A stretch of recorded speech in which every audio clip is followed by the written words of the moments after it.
Hey everyone! Today I'll be reading A Weed is a Flower, The Life of George Washington Carver. This is a beautiful story with beautiful illustrations, both by Aliki.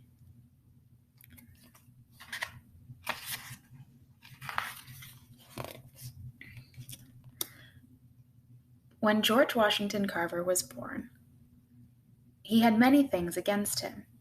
He was a sick, weak little baby.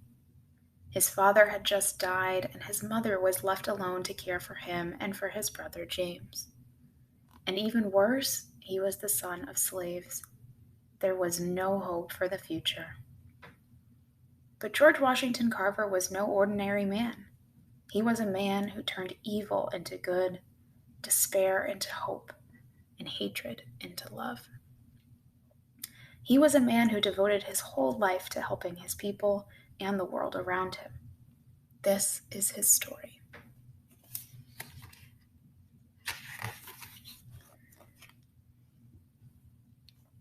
George Washington Carver was born in Missouri in 1860, more than 100 years ago. It was a terrible time. Mean men rode silently in the night, kidnapping slaves from their owners and harming those who tried to stop them. One night, a band of these men rode up to the farm of Moses Carver, who owned George and his mother Mary. Everyone ran in fear. But before Mary could hide her baby, the men came and snatched them both and rode away into the night.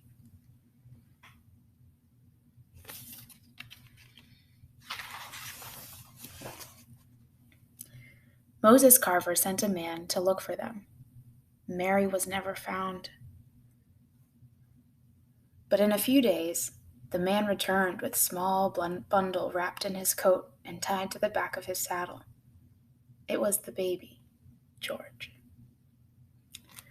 Moses and his wife Susan cared for Mary's children. George remained small and weak, but as he grew, they saw he was an unusual child.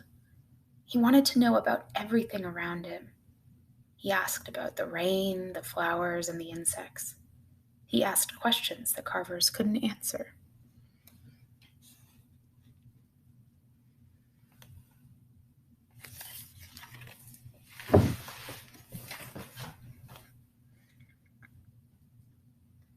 When he was very young, George kept a garden where he spent hours each day caring for his plants.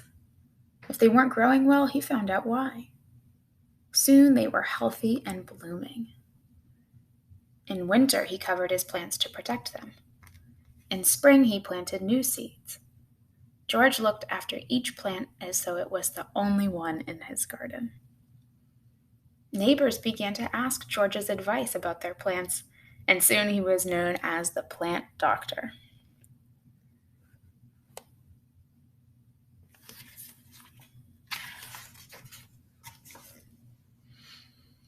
As time went on, George wondered about more and more things. He wanted to learn and yearned to go to school.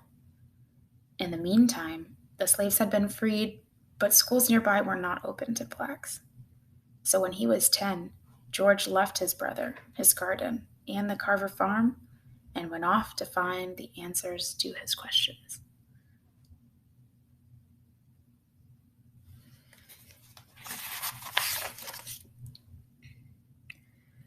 Wherever George Washington Carver found schools, he stayed.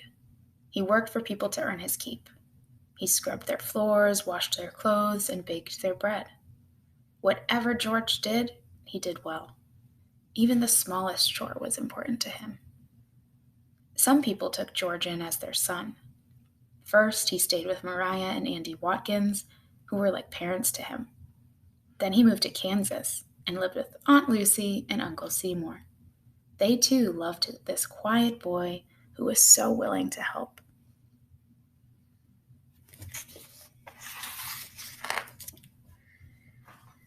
George worked hard for many years, always trying to save enough money for college. Other boys who had parents to help them were able to enter college much sooner than George. He was 30 before he had saved enough. Still, it was not that simple. Not all colleges would admit blacks, even if they had enough money to pay. George was not just discouraged. He moved to Iowa and found a college which was glad to have a black student. At college, George continued to work. He opened a laundry where he washed his schoolmates' clothes. And he continued to learn. His teachers and friends soon realized that this earnest young man was bursting with talents. He played the piano, he sang beautifully, and he was an outstanding painter. In fact, for a time, he thought of becoming an artist.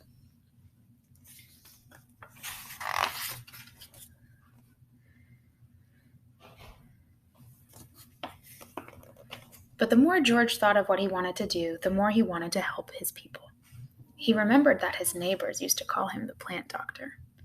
He had never forgotten his love for plants. In all the years he had wandered, he always had something growing in his room. So, George Washington Carver chose to study agriculture. He learned about plants, flowers, and soil. He learned the names of the weeds. Even they were important to him. He often said, "A weed is a flower growing in the wrong place." He still asked questions. If no person or book could answer them, he found the answers himself. He experimented with his own plants and found secrets no one else knew.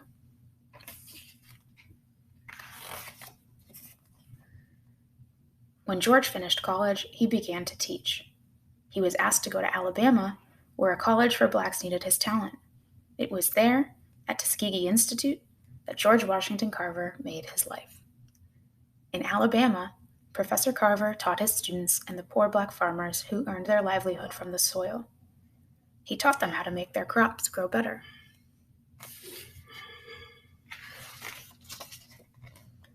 Most of the farmers raised cotton, but sometimes the crops were destroyed by rain or insects, and the farmers couldn't earn enough to eat. Professor Carver told them to plant other things as well. Sweet potatoes and peanuts were good crops. They were easy to grow. He said that raising only cotton harmed the soil, and it was better if different crops were planted each year. The farmers did not want to listen. They were afraid to plant peanuts and sweet potatoes.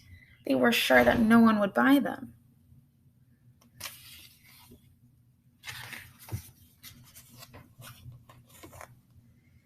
But Professor Carver had experimented in his laboratory. He'd found that many things could be made from sweet potato.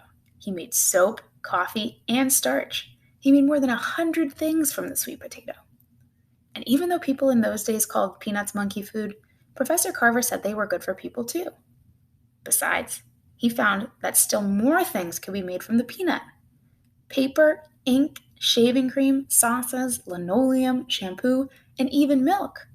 In fact, he made 300 different products from the peanut. Once, when important guests were expected at Tuskegee, Dr. Carver chose the menu. The guests sat around the table and enjoyed a meal of soup, creamed mock chicken, bread, salad, coffee, candy, cake, and ice cream. Imagine their surprise when they learned that the meal was made entirely from peanuts.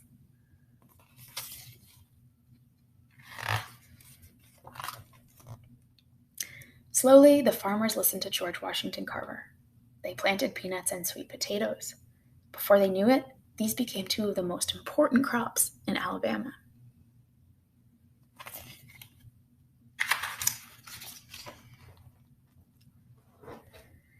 Soon the whole country knew about Dr. Carver and the great things he was doing. He was honored by presidents and other important people. Every day, his mailbox bulged with letters from farmers and scientists who wanted his advice. He was offered great sums of money, which he turned down. Money was not important to him. He did not even bother to cash many of the checks that he received. Throughout his life, George Washington Carver asked nothing of others. He sought only to help.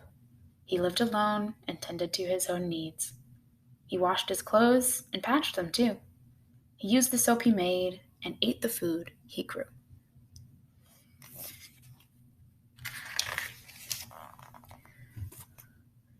Dr. Carver was asked to speak in many parts of the world, but he did not leave Tuskegee often. He had things to do. He continued to paint. He worked in his greenhouse and in his laboratory, where he discovered many things. He discovered that dyes could be made from plants and colors from the Alabama clay. Even when he was over 80 and close to death, Dr. Carver kept working. Night after night, while the rest of the town lay asleep, a light still shone in his window.